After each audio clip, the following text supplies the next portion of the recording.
तो चलिए इस वीडियो में बात करते हैं CSS सेलेक्टर्स की। तो CSS सेलेक्टर्स क्या होते हैं? इनका काम होता है HTML एलिमेंट को सिलेक्ट करना ताकि उस HTML एलिमेंट को हम स्टाइल दे सकें। तो किन किन तरीक़ों से हम HTML एलिमेंट को सिलेक्ट करते हैं, तो तरीके यहाँ पर दिए हुए हैं। तो इसमें सबसे पहले तो ये आता है जिसे बोलते हैं सिंपल सेलेक्टर। सिंपल सेलेक्टर जो होता है उसमें हम सिंपली एलिमेंट का नाम लिख देते हैं या आईडी से सिलेक्ट कर लेते हैं या फिर क्लास से सिलेक्ट कर लेते हैं। दूसरा है कॉम्बिनेटर सेलेक्टर्स। इसमें क्या काम करते हैं? इसमें हम एलिमेंट्स के बीच में जो रिलेशनशिप होता है उसके आधार पे एलिमेंट को सिलेक्ट करते हैं, रिलेशनशिप के आधार पे। तीसरा है स्यूडो क्लास सेलेक्टर्स। इसमें हम कुछ स्टेट होती है, ठीक है, जैसे माउस से हावर इफ़ेक्ट है, हावर है, और इस तरह के जो इफ़ेक्ट होते हैं उन्हें हम जो कि स्टेट से संबंधित होते हैं, इनको हम स्यूडो क्लास सेलेक्टर बोलते हैं। तो इसके आधार पे भी हम एलिमेंट को सिलेक्ट करते हैं। और ये है स्यूडो एलिमेंट सेलेक्टर। ये सिलेक्टर जो होते हैं, जैसे कि इसको हम डबल कॉलन से रिप्रेजेंट करते हैं, आगे इसके बारे में पढ़ेंगे हम लोग। तो इसके ज़रिए भी हम एलिमेंट के किसी पार्ट को सिलेक्ट कर सकते हैं। इसके बाद एट्रीब्यूट सिलेक्टर्स हैं। एट्रीब्यूट सिलेक्टर क्या होता है? These elements based on attribute और एट्रीब्यूट वैल्यू। तो एट्रीब्यूट और एट्रीब्यूट वैल्यू के आधार पे भी हम एलिमेंट को सिलेक्ट कर सकते हैं। तो ये सब मेथड हैं जिनके आधार पर हम एलिमेंट को सिलेक्ट कर सकते हैं और एलिमेंट में स्टाइल दे सकते हैं। तो सबसे पहले आता है CSS एलिमेंट सिलेक्टर। तो CSS एलिमेंट सिलेक्टर में क्या था? एलिमेंट के ज़रिए सिंपली हम सिलेक्ट करते हैं एलिमेंट को और उसमें ये CSS प्रॉपर्टी अप्लाई कर देते हैं। इसका तरीका क्या होता है? CSS में क्या होता है कि सबसे पहले आपको ये एलिमेंट लिखना पड़ता है। ये वो एलिमेंट है जिसमें आप ये प्रॉपर्टी अप्लाई करने जा रहे हैं, यानी कि उसका जो टेक्स्ट अलाइन है, उस एलिमेंट का जो टेक्स्ट है उसको अलाइन करने जा रहे हैं सेंटर में, और उस एलिमेंट में जो टेक्स्ट पड़ा हुआ है उसका कलर वो कर रहे हैं रेड, ठीक है। तो इस तरीके से ये होता है, इसको करके देख सकते हैं। तो यहाँ पर आपको दिख रहा होगा ये स्टाइल टैग के ज़रिए, ये HTML डॉक्यूमेंट है, इसमें स्टाइल एलिमेंट के ज़रिए हम CSS अप्लाई करते हैं। इस P एलिमेंट में कौन सी CSS अप्लाई करते हैं? जो आपको कर्ली ब्रैकेट में दिख रहा है, ये दोनों, ठीक है। तो ये दो प्रॉपर्टी हैं, ये प्रॉपर्टी इसकी वैल्यू है, ये प्रॉपर्टी इसकी वैल्यू, ठीक। तो इस तरीके से हम ये जो पैराग्राफ एलिमेंट है इसकी चीज़ों को चेंज करते हैं, CSS अप्लाई करते हैं, ठीक। तो इसी तरीके से आपका इसका कलर क्या दिख रहा है? रेड दिख रहा है, क्योंकि टेक्स्ट का कलर क्या किया गया है? रेड। इसको अगर आप ब्लू कर देंगे तो आपके टेक्स्ट का कलर क्या हो जाएगा? ये ब्लू हो जाएगा, ठीक। और ये कौन सा पैराग्राफ एलिमेंट है? ये वाला, ठीक, ये वाला है।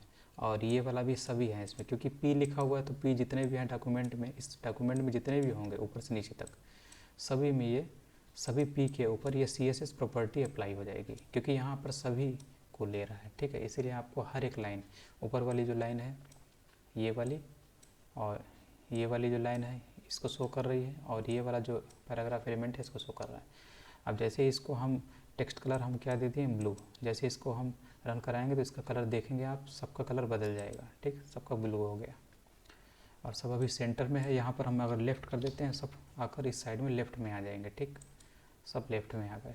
तो इस तरीके से हम जितने भी एलिमेंट हैं उन सब की प्रॉपर्टी को चेंज कर सकते हैं CSS अप्लाई करके, ठीक है। तो ये तरीका था, एलिमेंट के ज़रिए हम एलिमेंट के ज़रिए सभी एलिमेंट को सिलेक्ट करते हैं। तो ये एलिमेंट सिलेक्टर हो गया। उसी तरीके से ID सिलेक्टर होता है। तो ID सिलेक्टर की विशेषता ये होती है कि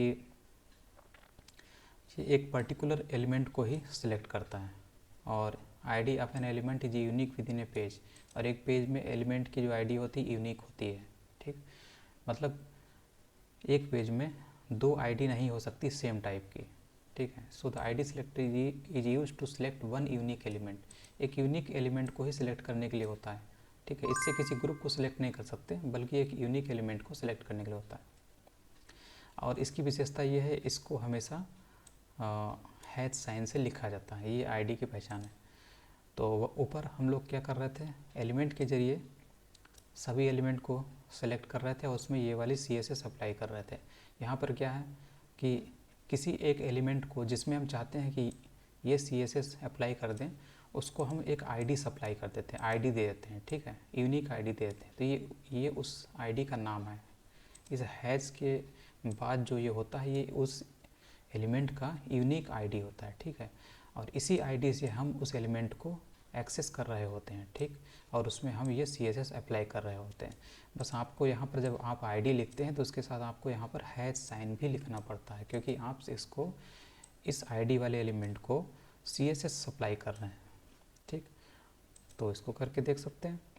यहाँ पर आपको दिख रहा होगा ये para1 नाम की आईडी है। तो देखते हैं para1 नाम की आईडी वाला एलिमेंट कौन सा है। ये देखिए आईडी हमारा एट्रीब्यूट और उसकी वैल्यू क्या है, ये para1, ठीक। तो ये para1 क्या है, ये बता रहा है ये आईडी है, किस एलिमेंट की आईडी है, इस पैराग्राफ एलिमेंट की, ठीक है। ये नीचे वाले की नहीं, ये ऊपर वाला जो पैराग्राफ एलिमेंट है इसकी आईडी है। यानी कि हम ये जो CSS प्रॉपर्टीज हैं ये अप्लाई कर रहे हैं इस वाले पैराग्राफ एलिमेंट पे, ठीक। इसीलिए यहाँ पर ये दिया हुआ। तो इसकी आईडी को हम कैसे लिखते हैं, यहाँ पर हैश साइन से लिखते हैं, ठीक, हैज वाला निशान। और ये बता रहा है कि ये वाला पैराग्राफ एलिमेंट है जिसमें हमको ये CSS प्रॉपर्टी अप्लाई करनी है, इसीलिए आपको ये सब दिख रहा है यहाँ पर, ठीक। ये वाला दिख रहा है, ठीक है, इस पर, क्योंकि ये पैराग्राफ एलिमेंट क्या काम कर रहा है, इसको ये चीज़ डिस्प्ले कर रहा है, ठीक है, हेलो वर्ल्ड। इस तरीके से होता है। अब अगर मान लीजिए हम यहाँ पर ये वाला हटा के इसमें कर देते हैं, ठीक है, यहाँ पे कर देते हैं और इसका यहाँ पे कर देते हैं, तो क्या होगा, अब ये CSS प्रॉपर्टी किस पे अप्लाई हो जाएगी, इस वाले पैराग्राफ एलिमेंट पे, ठीक है, क्योंकि para1 आईडी वाला जो एलिमेंट है ये पैराग्राफ एलिमेंट है, ठीक। ये जो para1 आईडी वाला जो एलिमेंट है ये वाला है, ठीक है। अब क्या होगा, ये नीचे वाला कलर जो है वो रेड हो जाएगा और ये सेंटर में हो जाएगा, ठीक। ये देखिए सेंटर में हो गया, रेड भी हो गया। तो इस तरीके से काम करता है।